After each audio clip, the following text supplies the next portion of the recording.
बिस्मिल्लाहिर्रहमानिर्रहीम, अस्सलाम वालेकुम। आप देख रहे हैं सच क्या है। मैं हूं नवाजिश अली। इस वक्त सिंध भर के सरकारी अस्पतालों में ओपीडीज तकरीबन एक माह से बंद हैं। बंद होने की वजह यह है कि जो मेडिकल का जो अमला है, जो नर्सेज हैं, डॉक्टर्स हैं, पैरामेडिक स्टाफ है, वो इस वक्त एहतजाज कर रहे हैं। उनके कुछ मुतालबात हैं। एक माह से ज़ायद का वक्त हो चुका है। जो सिंध में इस वक्त सेहत की मजमूई सूरत हाल की बात की जाए तो वैसी अच्छी नहीं है, और इस हड़ताल और इस मूवमेंट के बाद जो है अब सूरत हाल मज़ीद ख़राब हो गई है। लोगों को शदीद मुश्किलात का सामना है। इस वक्त जो है ग्रैंड हेल्थ अलायंस के नाम से एक मूवमेंट चल रही है, और इस मूवमेंट को एक माह हो चुका, और ये कराची प्रेस क्लब के बाहर भी एहतजाज पर बैठे हुए हैं, और मुतालबात इनके मुख्तलिफ हैं। कई सालों से इनके मुतालबात पेंडिंग थे। उनकी मंजूरी के लिए, उनको मंजूर कराने के लिए ये एहतजाज जारी है। इस मामले में मज़ीद बात करेंगे, और इसके लिए मुझे ज्वाइन किया है एजाज कलेरी साहब ने। आप मरकज़ी रहनुमा हैं ग्रैंड हेल्थ अलायंस के, और साथ ही साथ मुझे सीनियर जर्नलिस्ट आबिद ख़ान साहब ने ज्वाइन किया। आपकी बहुत गहरी नज़र है सेहत आमा के मसाइल पे। मैं आप दोनों मेहमानों को खुशामदीद कहता हूँ। बिल्कुल बिल्कुल सर।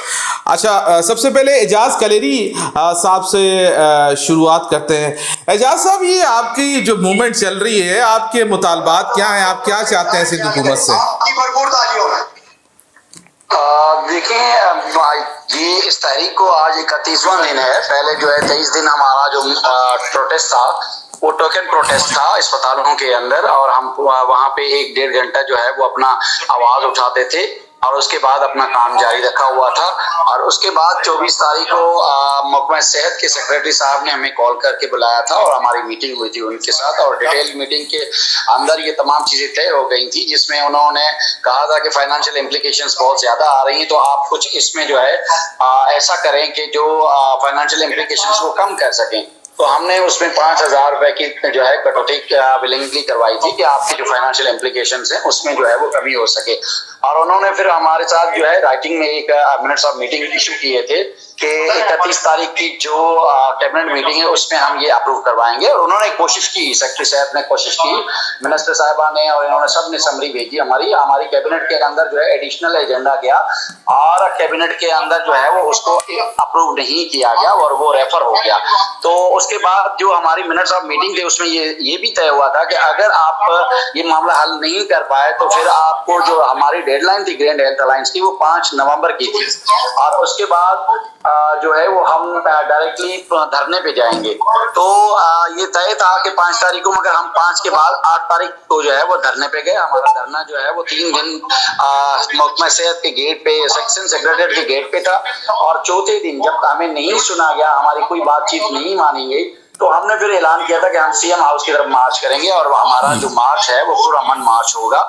और सबने देखा कि वो पुरअमन मार्च था, मगर पुलिस ने हमें जिस तरीके से रोका और जिस तरीके से वहीमाना तशद्दुद किया, और पूरी दुनिया में ये चीजें जो है वो देखी गई कि इस तरीके का कभी भी जो है वो वहीमाना तशद्दुद नहीं किया गया था। हमारे लोग प्रोफेशनल लोग हैं, जिसमें डॉक्टर, नर्सेज, पैरामेडिकल और ये टिबी अमला था, उनके ऊपर जो है इस तरीके का वहीमाना तशद्दुद समझ से बाला था। मगर उसके बावजूद भी एक कमेटी बनी जो सूबे के एग्जीक्यूटिव चीफ एग्जीक्यूटिव ने बनाई, और उसमें 3 मिनिस्टर और 2 सेक्रेटरी फाइनेंस और सेक्रेटरी सेहत भी शामिल थे। उसके बावजूद 11 तारीख से लेकर अब तक कोई उस कमेटी की कोई जो है ना वो अमली इकदाम नहीं किया, ना ही ग्रैंड हेल्थ अलायंस के साथ कोई कम्युनिकेशन किया गया है, ना ही कोई सीटिंग की गई है, ना ही इस मसले का कोई हल निकाला गया। हमारा सिर्फ और सिर्फ एक ही डिमांड है, वो है कि रिस्क अलाउंस जो फिल-4 बंद किया गया उसको फिल-4 बहाल किया गया है, और फर्दर कोई ऐसी कमेटी बनाई जाए कि जो पे एंड अलाउंसेस पे काम कर सके ग्रैंड हेल्थ अलायंस और महकमा सेहत की टीम के साथ, ताकि हम किसी जो है मामले को हल करने की तरफ जा सकें, और जो एम्प्लॉइज हैं वो टाइम टू टाइम जो है अपना प्रोटेस्ट रिकॉर्ड करवाते हैं सैलरीज के हवाले से, अलाउंसेस के हवाले से, तो वो एक यूनिफाइड पॉलिसी बन सके। और हम विलिंगली ये प्रपोज कर चुके हैं कि हमारे साथ बैठा जाए, और कोई कमेटी इस तरीके की बड़े लेवल पे कमेटी हो, जिसमें फाइनेंस भी हो, जिसमें एसएनजीडी भी हो, जिसमें जो है कैबिनेट के मेंबर्स भी हो, और महकमा सेहत भी हो, और ग्रैंड हेल्थ अलायंस भी हो, ताकि हम एक प्रॉपर वर्किंग करें और जो सूबे सिंध के जो मुलाजमीन है, चाहे वो सेहत के मुलाजमीन हो, चाहे वो दूसरे महकमों के, एक यूनिफाइड पॉलिसी हो जिसके लिए सबको एक अलाउंस मिलना चाहिए और बार बार ये लोग अपने महकमे, अपने इदारे, अपने अस्पतालों को छोड़ के जो है कराची प्रेस क्लब पे या कराची के रोडों के ऊपर धरना ना दे। मगर अफसोस के साथ ये कहना पड़ता है कि इस वक्त हुकूमत सिंध बिल्कुल आराम से सो रही है, उनको कोई परवाह नहीं है कि एक माह से सिंध के तमाम अस्पताल कराची से लेकर कश्मीर तक बंद पड़े हुए हैं, सिवाय इमरजेंसी के। इमरजेंसी में काम हो रहा है और बाकी डिपार्टमेंट बंद पड़े हुए हैं और मुझे बड़ा अफसोस होता है इस एटीट्यूड का कि सिंध गवर्नमेंट क्या चाहती है हमसे। ठीक है, मैं हम जरा इसमें आबिद साहब को भी डिस्कशन में इन करते हैं। आबिद साहब ये फरमाइएगा कि ये तो बहुत सीधी बात बता रहे हैं एजाज कलेरी साहब, उनकी गुफ्तगू से तो ऐसा लगता है कि इनके जो मुतालबात हैं वो बिल्कुल ठीक हैं, तो क्या आप समझते हैं कि सिंध हुकूमत ने इस पूरे मामले को मिसहैंडल किया है?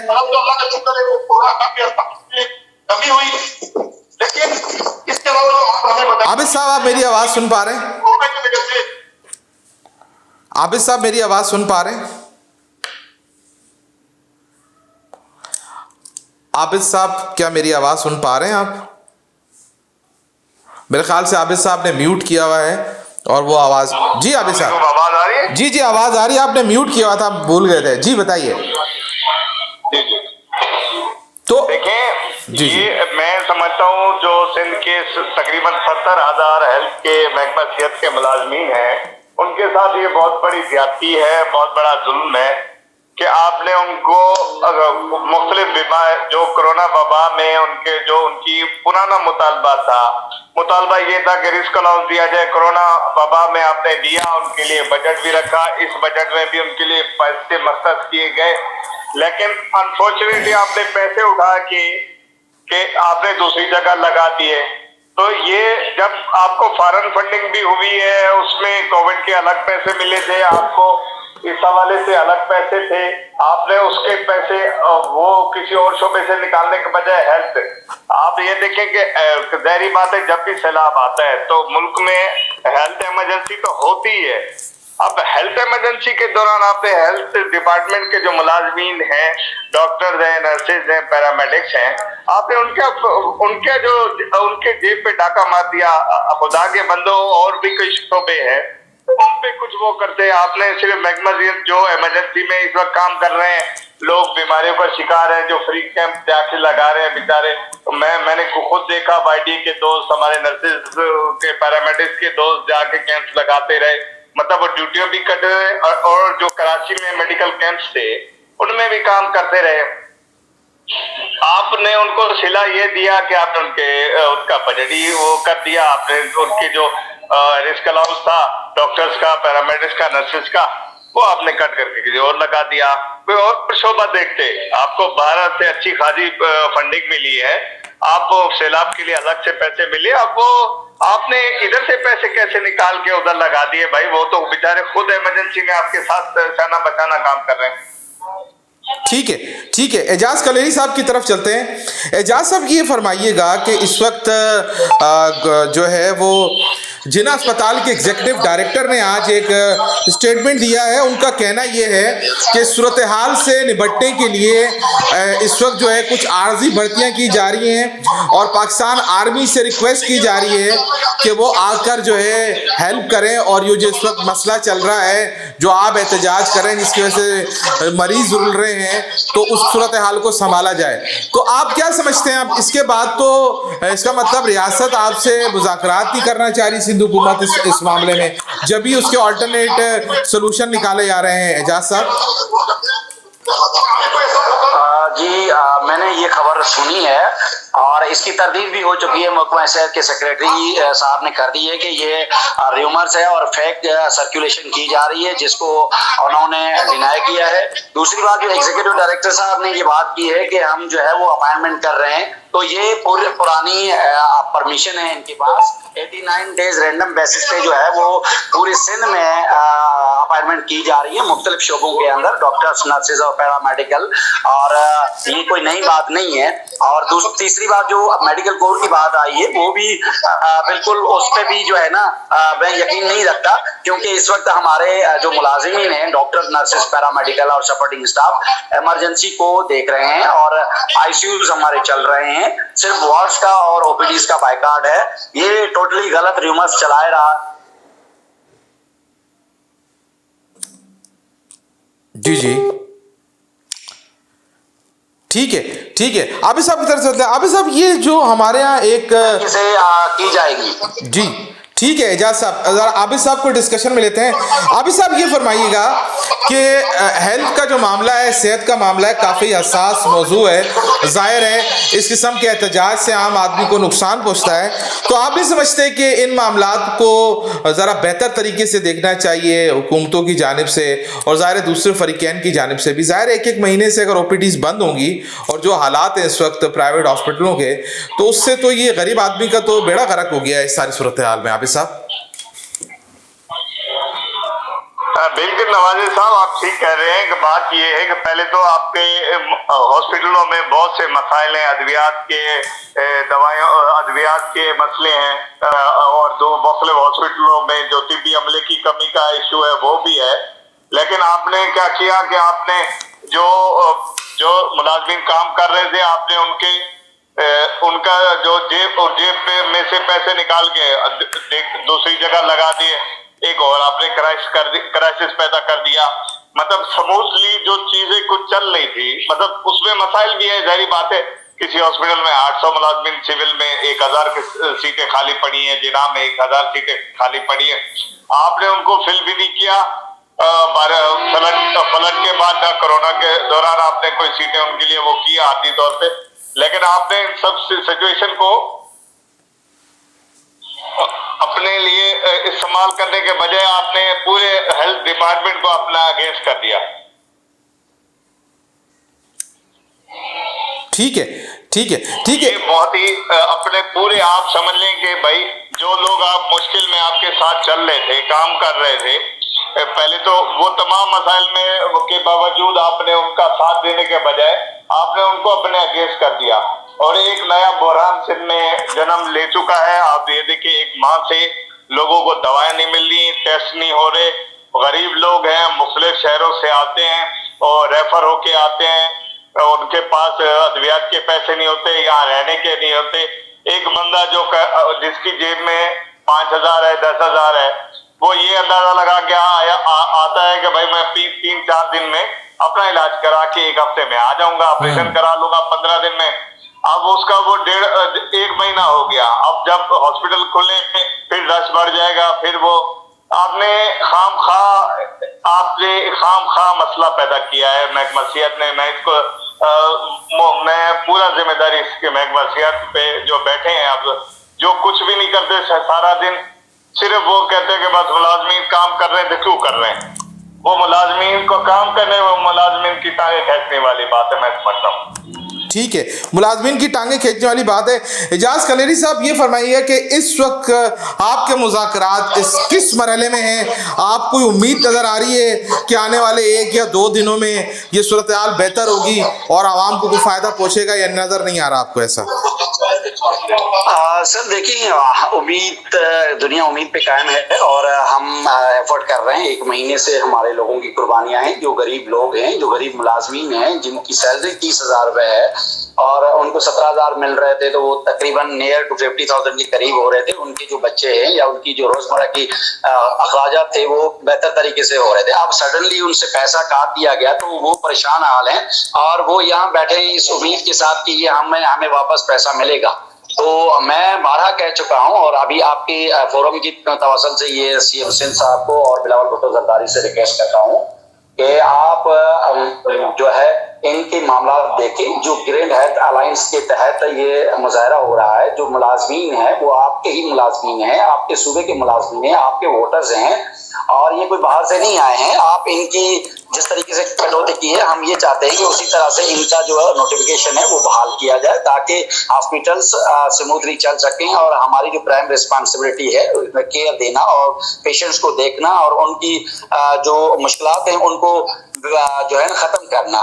तो मैं समझता हूं कि कमेटी को फिलफोर जो है ग्रैंड हेल्थ अलायंस के साथ बैठना चाहिए और कोई ना कोई बीच का रास्ता निकालना चाहिए। जिस तरीके से हम पहले बैठे थे इसी तरीके से अब भी बैठना चाहिए और बैठ के जो है मामला को हल करने की तो कोशिश की जाए। दीगर सूरत में यही होगा कि देखें कि इस वक्त जो गरीब पेशेंट हैं, जो मरीज हैं, जो आवाम है सूबे की, वो पहले ही फील्ड में जो है उनके साथ बहुत मुश्किलात हैं। वहाँ पे बीमारियां बहुत ज्यादा हैं, कम्युनिकेबल डिजीज फैल चुकी है, वहाँ पे अद्वियात की कमी है, वहाँ पे मशीनरी की कमी है, वहाँ डॉक्टर्स इस वक्त नर्सेज पैरामेडिकल अवेलेबल नहीं है, सबके सब जो है वो धरने पे हैं, प्रोटेस्ट पे हैं। तो जो गरीब आवाम के साथ हो रहा है, मैं समझता हूं कि फिलफोर सिंध गवर्नमेंट को इस पे नोटिस लेना चाहिए, बल्कि नोटिस क्या कि इस फिलफोर इमीडिएट मीटिंग कंडक्ट करनी चाहिए और इसका सॉल्यूशन निकालें, ताकि जो है ना हम भी वापस जाएं और जो गरीब आवाम है उसको हेल्थ केयर मिल सके। और हम हेल्थ केयर प्रोवाइडर हैं, हम उनको हेल्थ केयर प्रोवाइड करने के लिए रात दिन कोशा हैं और हमें तकलीफ हो रही है जिस सिचुएशन के अंदर हम यहाँ बैठे हुए हैं और जिस सिचुएशन से गरीब आवाम और मरीज जो है गुजर रहे हैं। ठीक है, ठीक है एजाज साहब, आबिद साहब को इन करते हैं। आबिद साहब ये फरमाइएगा कि ये जो एजाज साहब फरमा रहे थे वो तो कमेटी के साथ बैठने को भी तैयार है, मेरे ख्याल से उनके मौक़िफ़ में भी काफ़ी लचक मौजूद है, तो ये सिंध हुकूमत लचक क्यों नहीं दिखा रही? क्या पैसे नहीं है? मामला क्या है आखिरकार? क्योंकि ये तो मामला काफ़ी पेचीदा नज़र आ रहा है, इतना आसानी से सुलझने वाला नज़र नहीं आ रहा।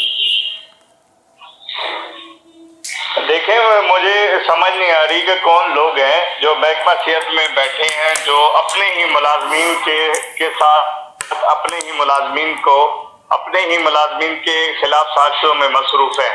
मतलब कोई मीटिंग होती है कोई, लेकिन दूसरी तरफ से पुलिस आती है जो वो एहतजाज कर रहे होते हैं, वो उनका अभी प्रोग्राम होता है कि रेड जोन जाएंगे, उन पे तशद्दुद शुरू कर देती है। ये कहाँ होता है कि भाई आपने एक तरफ से कमेटी बना दी, दूसरी तरफ से आपने उन पे हमला कर दिया, उनकी गिरफ्तारियां कर दी और उनको आपने उसमें थाने ले गए, बिठा दिया सबको। और पहली दफा हुआ है, आप ये देखें कि पीओ पार्टी को शहीद बेनजीर भुट्टो साहिबा की पार्टी समझा जाता था, खवातीन का बड़ा इज्जत और एहतराम था, और लेडी हेल्थ वर्कर प्रोग्राम आपको पता है वो बेनजीर साहिबा ने इस मुल्क को इनिशिएट किया था उन्होंने, बिल्कुल ऐसे लेडी हेल्थ जी उन पे तशद्दुद किया गया, खवातीन के साथ जो सलूक किया, उनके कपड़े फट गया, आपने देखा उन पे गंदा पानी वाटर कैनन का इस्तेमाल, लाठी चार्ज किया गया। कम अज कम अल्लाह के बंदो आप खवातीन का तो एहतराम कर लो, अपने लीडरशिप का तो देख लो। और हेल्थ मिनिस्टर खुद खातून है, उनको ये सोचना चाहिए था कि ये हम किस तरफ जा रहे हैं। आपने एक बुरान हेल्थ 2-3 बुरान में वैसे सूबे में चल रहे थे, आपने एक नया बुरान मतलब क्रिएट कर दिया गया। ये किसने किया उसके खिलाफ इंक्वायरी होनी चाहिए, मैं समझता हूँ। ठीक है, इस बुरान को पैदा करने वाले जो अनासर हैं उनके खिलाफ कार्रवाई होनी चाहिए। महकमा सिंध के जो मामलात हैं उनको बेहतर होना चाहिए, क्योंकि इस वक्त सिंध के सूबे के 4.5 करोड़ से ज़ायद आवाम जो है इस वक्त परेशानी का शिकार हैं। प्राइवेट हॉस्पिटल्स में आपको पता है कि क्या सूरत हाल चल रही है। मैं आप दोनों मेहमानों का बहुत शुक्रगुजार हूँ कि आपने टाइम दिया और हमारे साथ आपने अपने ख्यालात का इज़हार किया। नाज़रीन, अगर सिंध में सेहत की सहूलियात की बात की जाए तो ज़ाहिर है वो सहूलियात बहुत कम हैं, बहुत सारे मसाइल हैं। इस एहतजाज के बायस जो है अब आम आदमी की मुश्किलात में इजाफा हो गया है। हम भी उम्मीद करते हैं कि सिंध हुकूमत की जानिब से इस मामले का संजीदगी से नोटिस लिया जाए और इस मामले